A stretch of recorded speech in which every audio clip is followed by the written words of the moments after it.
This is why I shan't be engaging Gagnon anymore. That's a face-saving and fallacious excuse by someone who knows that the more he opens his mouth to spout another dogmatic claim about the Bible and homosexual practice, the more he opens himself up to critique by a scholar who knows significantly more about the subject than he does.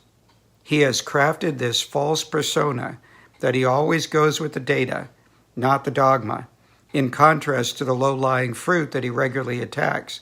He knows that in debate or dialogue with me, he has repeatedly come up short, and he's worried about how this might affect his income, which apparently is dependent on his fan base for his TikTok and YouTube videos. There is no basis in the ancient literature for McClellan retaining his claim that the rejection of homosexual practice found in the Bible doesn't apply to homosexual unions today. In the ancient world, they had rudimentary views of sexual orientation, and they knew about committed homosexual relationships, something Dan has been oblivious about, even though I have supplied the evidence for years. He is without excuse. I showed this in 2 videos on Jesus and homosexuality, responding to a video that he had done on that subject and citing historical and literary context information of which McClellan had no prior knowledge, that Jesus predicated the limitation of 2 persons to a sexual union, what we call monogamy, from the vantage point of one of the parties, on God's intentional creation of a sexual binary, 2 and only 2 sexual counterparts. In other words, for Jesus, the foundation of all sexual ethics was a male-female prerequisite for sexual relations. McClellan has ignored other videos on Leviticus that I did because he has no answer for them. With my first video response to him, I demonstrated that he was wrong in claiming that the toavot, abominations, in Leviticus 18 and 20 were offenses not to Yahweh, but the land, and that the sex prohibitions in those chapters were not ceremonial or ritual law, but moral law. He had to back down on both points in the face of overwhelming evidence to the contrary. He still persisted that the Hebrew word toavah, abomination, could not be used as an indication of moral law. So I produced another video showing that it had a 98% mapping rate as a violation of moral law. No response from McClellan.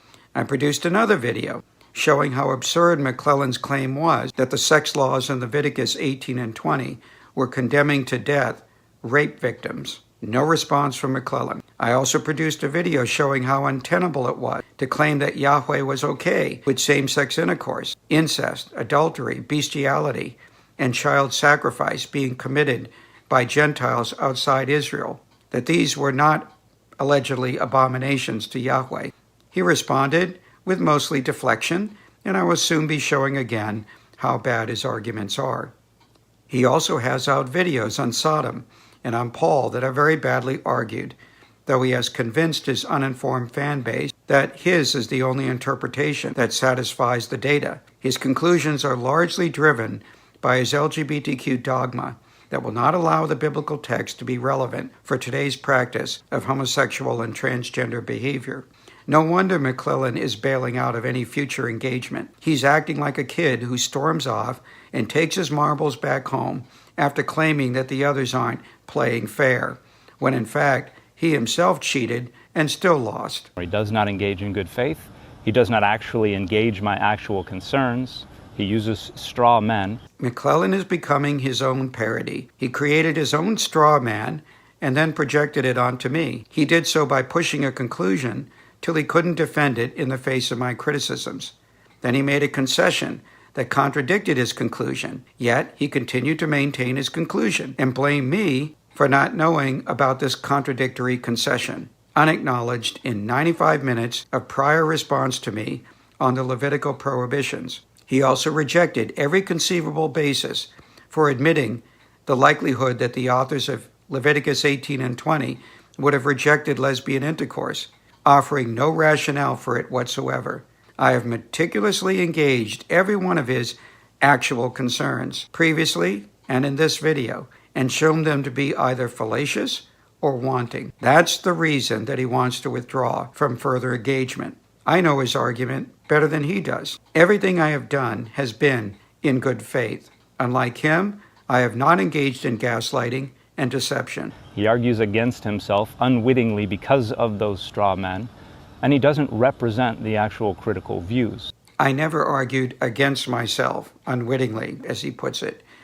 I go wherever the evidence takes me, something that McClellan is unable to do because he can't cope with an overwhelming biblical witness that doesn't support his LGBTQ dogmatic insistence that it be irrelevant to today's homosexual expression. McClellan's one example of me allegedly arguing against myself unwittingly are the explanations that I provided a quarter century ago for why an explicit prohibition of lesbian intercourse may have been omitted. None of these explanations substantiate a claim that the authors of Leviticus 18 and 20 did not view lesbian intercourse as a problem. The absence of penetration by an organ of procreation would rightly mean that sexual intercourse between women is never fully consummated. This reduces the penalty to something less than a capital sentence, but certainly would not result in it being viewed as a minor offense, much less a permitted act. Ironically, it is McClellan who argued against himself when he finally had to admit openly to me, in the face of my arguments, that the authors of Leviticus 18 and 20 Likely would have had a problem with female same-sex intercourse. The reason why he still refuses to offer an explanation for such a concession is because he knows it will be Arguing directly against himself. He knows that the basis for his concession is that a woman in female same-sex intercourse is, in a reduced sense, playing the role of a man. There is no other explanation available to elucidate the moral logic behind his concession. I know all the quote-unquote critical views on the Bible and homosexuality far better than McClellan does, as our respective published work easily demonstrates. McClellan's knowledge of the scholarly work on the Bible and homosexuality is woefully lacking, as I have repeatedly shown, which, as I have said, is the real reason why he is unwilling to engage further.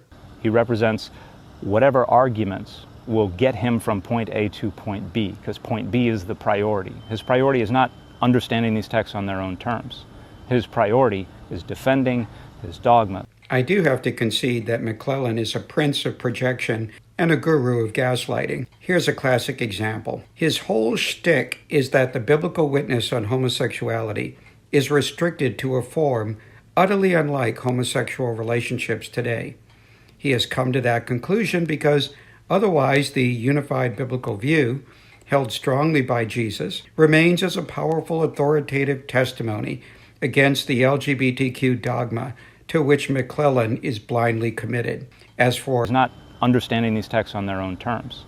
McClellan is the one who absurdly claimed that the abominations of Leviticus 18 were not abominations to Yahweh. He had to backtrack this after my rebuttal. McClellan is the one who absurdly claimed that the use of the term to'avah, abomination, was not an indicator of a violation of moral law, even though the term is used in the Hebrew Scriptures 98% of the time to designate what we today view as moral violations. McClellan is the one who tried to obscure the fact that the authors of the Levitical Holiness Code viewed the sex offenses in Leviticus 18 and 20 as violations of moral law, until my arguments forced him to admit that it was otherwise. McClellan is the one who ridiculously claimed that the authors of Leviticus 18 and 20 applied capital sentencing to victims of rape. McClellan is the one who ridiculously asserts for the authors of Leviticus 18 and 20 that Yahweh did not view bestiality, incest, adultery, child sacrifice, and homosexual practice as moral wrongs if committed outside the Holy Land by persons who were not Jews. McClellan is the one who outlandishly claimed that Jesus' words on marriage had absolutely no implications for polygamy and homosexual practice, even though Jesus was clearly predicating his limitation of two persons to a marital bond on a God-ordained sexual binary, citing the same 1/3 of Genesis 1:27 that a sectarian Jewish group known as the Essenes cited to reject polygyny among its membership. He also makes absurd arguments about the Sodom narrative and Paul that I will show in future videos to be historically untenable. He claims that the ancients didn't know anything about committed homosexual relationships, which is patently false, as I have demonstrated. McClellan can't even admit much less account for the fact that ancient Israel, unlike the prevailing ancient Near Eastern culture, rejected male same-sex intercourse absolutely. The primary consideration was male-female complementarity, not male subjugation of females. That ancient Israel, early Judaism, and early Christianity rejected any and all homosexual practice is one of the easiest historical arguments for a scholar of the Bible to make.